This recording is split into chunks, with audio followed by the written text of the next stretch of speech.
कांटों पर भी सोकर आए, किसी के मन को चैन करे कोई कारण होगा। कांटों पर भी सोकर आए, किसी के मन को चैन करे कोई कारण होगा। झोली में फूल भरे, एक झोली में कांटे रे कोई कारण होगा। एक झोली में फूल भरे हैं, एक झोली में कांटे रे कोई कारण होगा। तेरे बस में कुछ भी नहीं, ये तो बांटने वाला बांटे रे कोई कारण होगा। तेरे बस में कुछ भी नहीं, ये तो बांटने वाला बांटे रे कोई कारण होगा।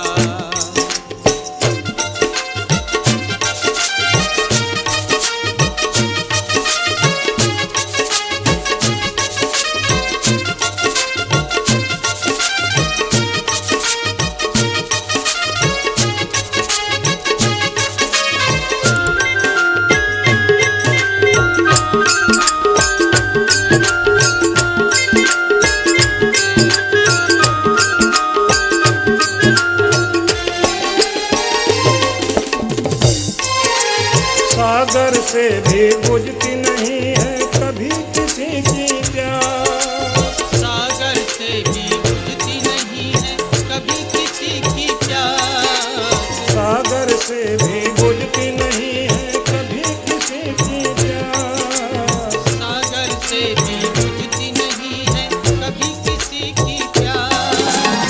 कभी एक ही बूंद से हो जाती पूर्णता, अरे कोई कारण होगा।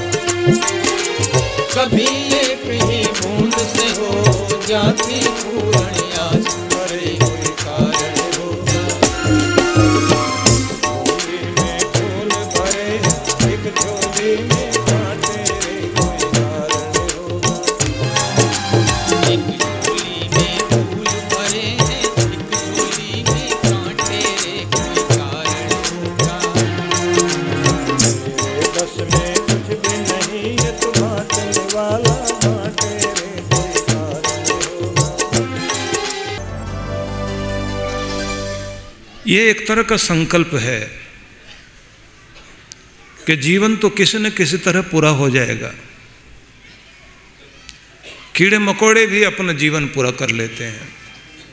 एक सामान्य जीवन जिसमें इंसान अपने पेट भरने के संघर्ष के साथ जीवन की यात्रा शुरू करता है। बीमारियों से बचने के लिए, समस्याओं से बचने के लिए पूरा जीवन व्यक्ति लगाता है। लेकिन यह जीवन का उत्कर्ष नहीं है। अगर हम केवल पेट भरने तक और परिवार तक ही सीमित रहते हैं तो इसका मतलब हम पशु तल पर जीवन जी रहे हैं, क्योंकि पशु भी इसी तल पर जी रहे हैं। वो भी अपना पेट भरते हैं, अपनी सुरक्षा करते हैं, वो भी अपने बच्चों का ध्यान रखते हैं, वो भी अपना घोंसला बनाएंगे, पक्षी घोंसला बनाएंगे, कुछ जीव अपनी मांद बनाते हैं, तो वो भी कहीं शरण लेते हैं। ये तल तो केवल पशु तल है। मनुष्य सबसे बेहतर है, क्योंकि पशु तल में आप देखते हैं कि वाणी और पाणी, ये दो चीज़ें उनको नहीं दी गई।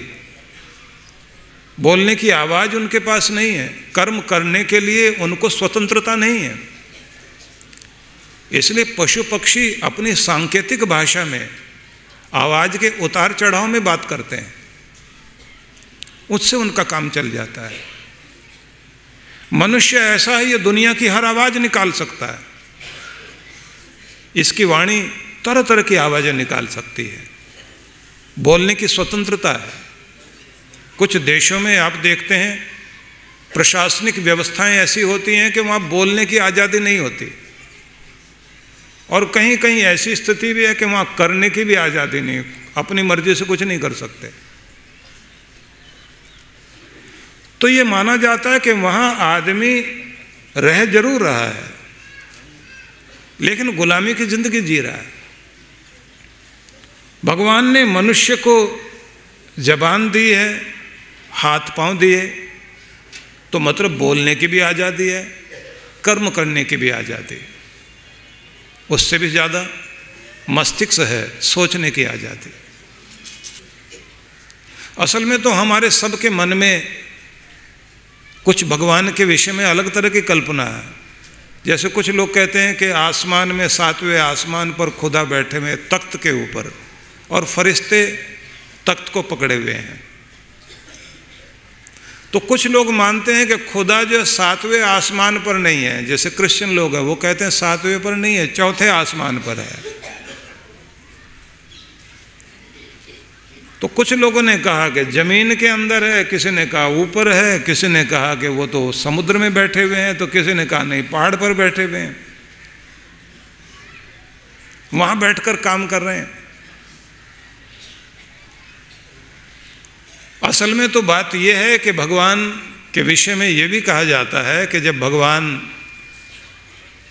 दुनिया के बीच में दुनिया को बनाकर रह रहे थे, तो लोगों ने देखा कि लोग जा जाकर भगवान को रोज तंग करते थे, कुछ भी मांगने लग जाते थे। तो भगवान ने सोचा कि ये लोग मुझे इतनी आसानी से आकर के तंग कर लेते हैं, इनके लिए साधारण ढंग से मैं मिलने वाला हो गया, तो मुझे ऐसी जगह ढूंढनी चाहिए जहां ये मेरे तक पहुंचे तो बुद्धिमत्ता से, समझदारी से पहुंचे। तो उन्होंने देवताओं से कहा तुम बताओ मैं कहां जाऊं। किसी ने कहा क्षीर सागर में जाकर बैठ जाइए। भगवान ने कहा मैंने इस आदमी को ऐसा तेज दिमाग दिया है, ये थोड़े दिनों के बाद नौका बनाएगा, फिर ये बड़ा बड़ा जहाज बनाएगा, तो फिर ये वहाँ पहुँच जाएगा, और जगह बताओ।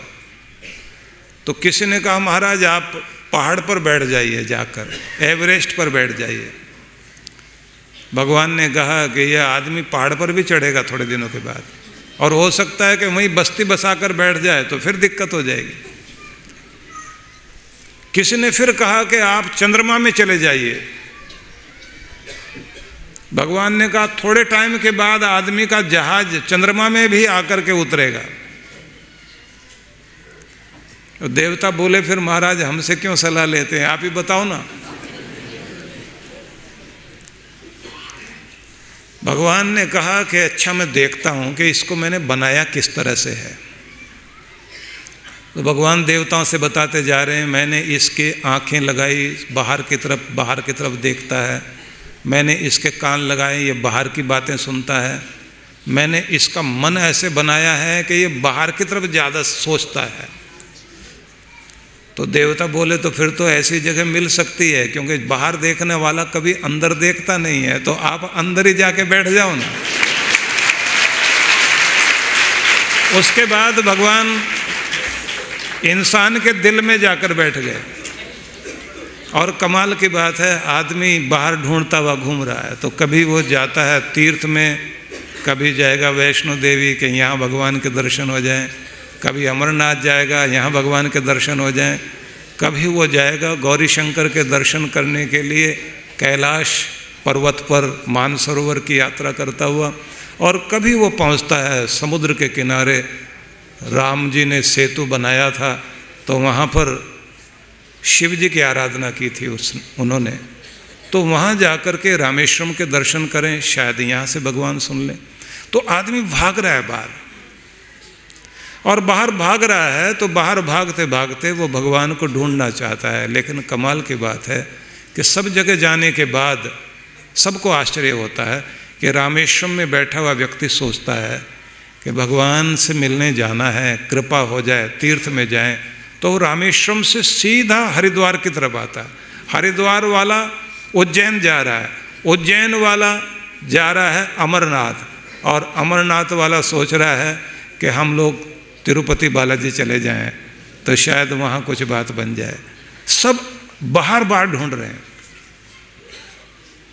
अंदर जाने की कोशिश नहीं करते हैं। अंदर जब हम जाने की कोशिश भी करते हैं, आंखें बंद करके बैठते हैं, तो अंदर भी हमारे एक संसार है, और वो बड़ा कठोर संसार है। अंदर के संसार में हमने दुनिया की कड़वाहट इकट्ठी कर रखी है, जहाँ किसने हमको कब कब गाली दी, किसने कब कब हमारा बुरा किया, किसने कब कब ताने दिए, कब कौन कौन सी जिंदगी की कड़वाहट वाली घटनाएं मेरे साथ घटी, वो सब अंदर है।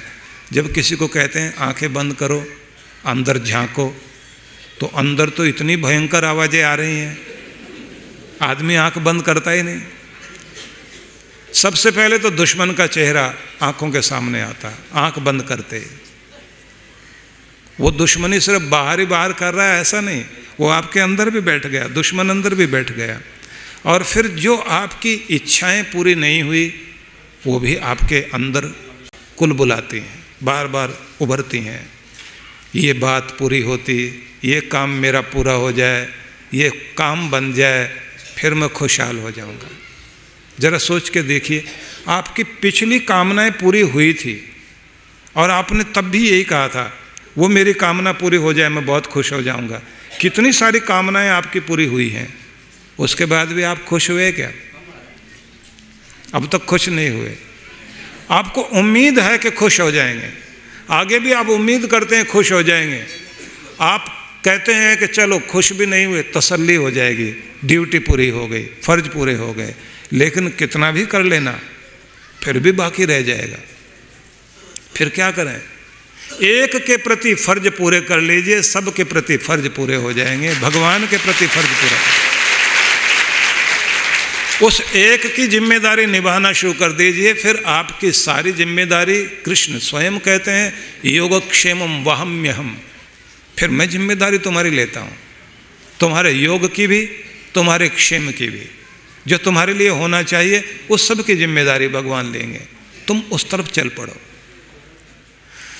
तो प्रश्न ये उठा कि हम बहिर्मुखी वृत्ति वाले लोग हैं, क्योंकि जो एक्सट्रोवर्ट लोग हैं, बहिर्मुखी लोग हैं, वो बाहर की तरफ ही देखते हैं।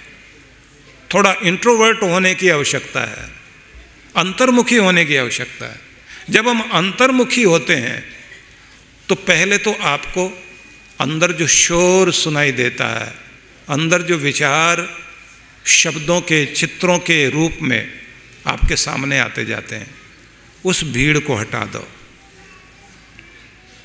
और बिल्कुल खाली हो जाओ। ऐसे शांत सहज, कोई विचार न रह जाए, आप अकेले हो जाएं। कृष्ण जिसको कहते हैं एकाकी यच्चित्तात्मा निराशी अपरिग्रह, बिल्कुल अकेले हो जाओ, निराशी इच्छाओं से रहित हो जाओ, अपरिग्रह कुछ पाने की कामना भी मत रखो। यच्चित्तात्मा और तुम्हारा चैतन्य ईश्वर में जुड़ जाए, परम के प्रति अनंत प्रेम वाला बन जाए, तब तुम्हें वो आवाज सुनाई देगी जो तुम्हें पुकार रही है कि चले आओ, चले आओ इस पार, इस लोक में। वह लोक आनंद का लोक है, वो शांति का लोक है। तो हम कुल मिलाकर ये समझें, परमात्मा विश्व शक्ति है। उस विश्व शक्ति से शक्ति खींचने के दो तरीके हैं। एक नींद में, नींद में हम अंश मात्र शक्ति खींचते हैं, ध्यान में हम संपूर्ण शक्ति खींच पाते हैं, पूरी तरह चार्ज हो पाते हैं। और उस आनंद को पाने के लिए हम इस दुनिया में हैं। उससे होता क्या है, उससे हम इतनी शक्ति ले पाते हैं कि जिसके जरिए से आप इस दुनिया में और ज़्यादा सफल हो पाते हैं।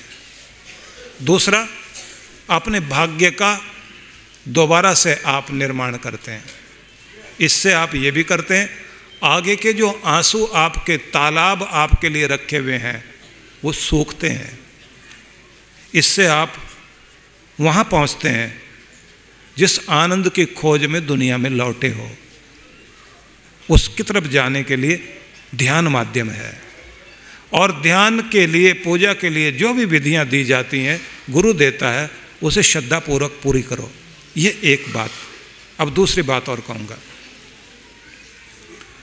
देखिए, कितने भी रिश्ते आपके पास हैं, सारे रिश्ते बांधने वाले हैं, इसलिए इनको कहा जाता बंधु बांधव। जो बांध रहा है, जिनसे हम बंध रहे हैं, ये दुनियादारी आपको बांधे खड़ी है। इसलिए हर आदमी उलझन में भी है।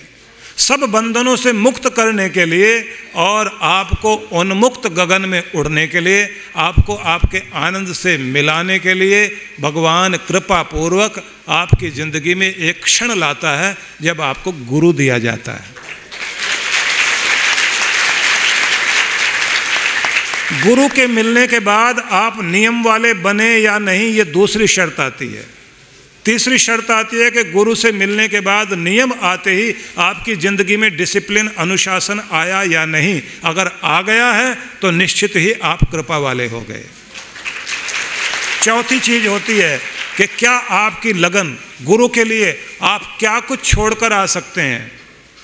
जिस दिन छुट्टी हो उस दिन आप सारे चलकर आ जाएं, और जिस दिन छुट्टी ना हो उस दिन कुछ आए, बात वो नहीं। जब रिश्तेदारों के लिए छुट्टी ली जा सकती है तो सबसे बड़ा रिश्तेदार गुरु है, तो उसके लिए छुट्टी ली जाएगी। सुविधा हो या दुविधा हो, हर स्थिति में आप सब घाटियां पार करके पहुंचें, ये आपको तैयारी करनी होगी। छठी चीज, क्या आप साधन का प्रयोग करने लग गए हैं। साधना में बैठकर अपने आप को ऊंचा उठाने की कोशिश कर रहे हैं। अगर ये करने लगे हैं तो फिर आप जहां बैठे हो अपने घर में भी, पूर्णिमा में यहां नहीं पहुंच पाए, वहीं बैठ करके आप प्रार्थना कीजिए और महसूस करो कि आशीर्वाद देने गुरु आए हैं, आपकी कामना पूरी होगी। लेकिन लगातार गुरु के होकर आइए, यात्रा कराइए। पहले तन की यात्रा, मन की यात्रा, बुद्धि की यात्रा, आत्मा की यात्रा लगातार कराइए और आप देखेंगे इससे बड़ा तीर्थ कोई नहीं हो सकता। अपने कल्याण के लिए सबसे बड़ा तीर्थ यही है। और ये कोशिश कीजिए कि जब आप बैठकर प्रार्थना करते हैं तो कहो कि सद्गुरु बुलाते रहो, भगवान मुझे अपनी राह पर चलाते रहो, मुझे वक्त दो कि मेरा समय इधर लगे। तो आशीर्वाद है सभी के लिए, बहुत बहुत आशीर्वाद है।